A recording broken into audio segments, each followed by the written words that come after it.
O ano ngayon? Nainggit ka, na-insecure ka na naman. Oh, Idang, porket meron kang bisita ngayon, tsuplada ka na. Alam ko na kung saan nagmana si GD sa mga arte-arte niya. Oh. Sa nanay pa. Pwede, ikaw, lalaki ka, huwag kang makisali. Pinigil ka dyan. Basta pakitaan kayo ng mga papel dyan. Eh, sino naman ito? Aba, di anak ko naman, hindi mo ba nahalata? Macho kaming parehong gwapo. Pero pag nakita nyo kami nung anak ko, wala kayo. Torne! Aba, tignan mo. Kahit siya kayo tignan may pantapat sa'yo. Bakit kaya hindi tayo sumali sa Starstruck? Para magkaalam ka, para malaman natin kung sino ang matikas. Laki, ikaw lang naman ang pwedeng sumali dun sa Starstruck. Bakit? Aba, ay Starstruck Kids ngayon. Oo nga. Ikaw lang naman ang isip bata sa amin. O bakit? Huwag mo kung gaganyan ha? Hindi na kita pati. Talbog sa'yo. Period. Basta hindi ka mananalo ni sketch dito. Pero nasa sketch naman ako dito eh. Meron tayo, Hindi ko na. Sketch mo.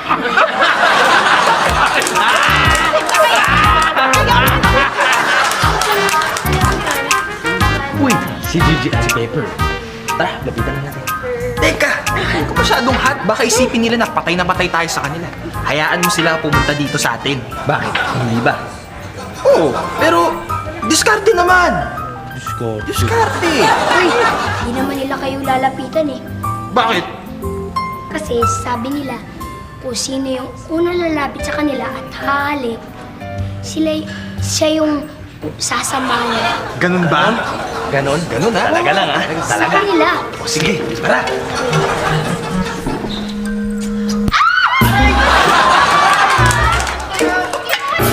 Superstar! Oo nga! Ba't mo kapalikan? Sabi nito eh! Sabi niya eh! Sabi, alam mo, ikaw talaga yun. Nagiging sinungaling ka na. Isusunod ka na nanay. Kaya ang gusto niya. Oo nga. Yeah, you know what? We're gonna make you snumbong para siya may palo. Aray! Kasi palo yun. Basta. Ay nako, sister. Winner talaga ang beauty mo. You're so pretty. Thank you. Actually, hindi naman talaga ako no. Dati kasi newscaster ako. Tapos bigla tapos? ngayon, na-assign na ako, na-appoint ako bilang barangay captain. Ang galing. Alam mo, ingit nga ako sa'yo, sister Kasi yung work mo, malapit lang sa house mo. Di ba? How convenient for you. Oo nga eh. Alam mo, gusto mo, sa amin ka na lang tumira. Oo, hindi nga. Oo, kasi dalawa lang naman kami yung sister ko. How nice of you naman. Alam mo, hindi naman ikaw harmless. At saka, okay lang naman yan kasi dalawa kami sister ko. Tapos, di ba naman harmless naman? Oo naman. Thank you, sister na tayo. Sige. Uy, ano yun? Umuul ka ba? Gaga, may dumaamba ka? Hindi ba nakita? Nagulat naman ako. Ito naman. Alam mo, ayusin ko yung hair mo. Bibyan! Uy, Dok! Ano ba yan? Anong ginagawa mo? Inaayusan mo ba si Vivian? Hindi, tinitingnan ko lang kung may kuto. Chinecheck ko lang. Puto. At saka, okay lang naman yan. Mabait naman yan. Harmless naman yan. Si Doc. Oo nga. Mukha nga. At dito na siya sa amin titira. Ha? Pumayag ka? Yes, pumayag ako. Opo.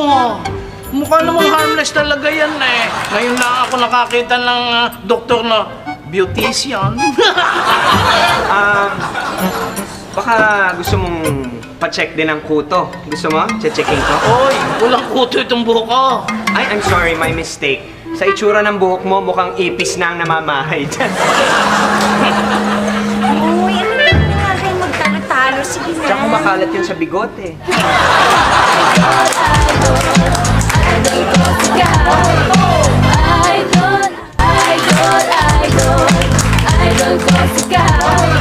Maswerte ka. Mabuti pa si Miyong kahit na nandun sa abroad madalas na tumatawag sa'yo. Itong anak kong lalaki nandito lamang sa Pilipinas. Hindi man lamang makaalalang tumawag o kahit mag-text man lang.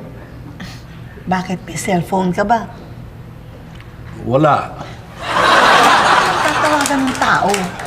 Hindi, sa landline. Bakit naman? Kailangan mo siyang mahirap. Hi! Ay! Naku! Amoy araw ka na naman. Saan ka ba nanggaling? Ba't ganyan, oh?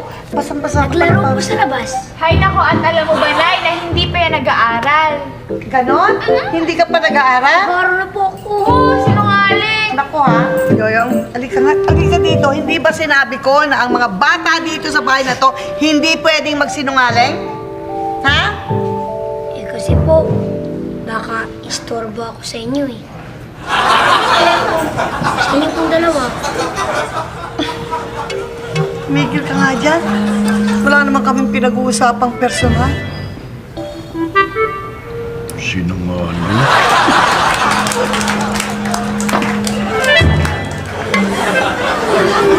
Ay, okay, alam niyo, may kutob ako na yung Dr. Buddy na yan, sa kabila. Naka, palagay ko'y badeng. Oo, ha? Eh, paano mo naman nasabi yun? Apo, ay sa pangalan pa lang, ano ba ang palayaw ng bading? Hindi ba body? Ay, sus, lahat na pinag-ihinalaan mo eh. Oo, alam mo, lalaki yun si Buddy. Kausap nga namin eh.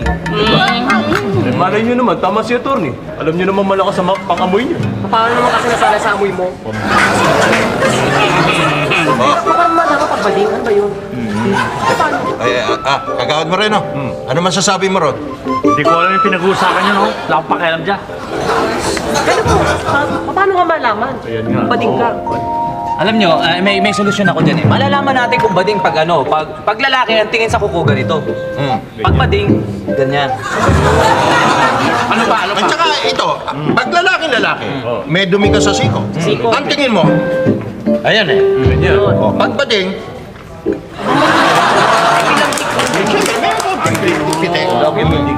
Kagawad. May dumi ka sa siko. Wala. May dumi ka sa siko, kagawad. Wala sabi eh. Ayan oh. Wala oh. Pinunas ko na wala. May dumi ka sa sapatos. Ha? May dumi ka sa sapatos. Meron ba?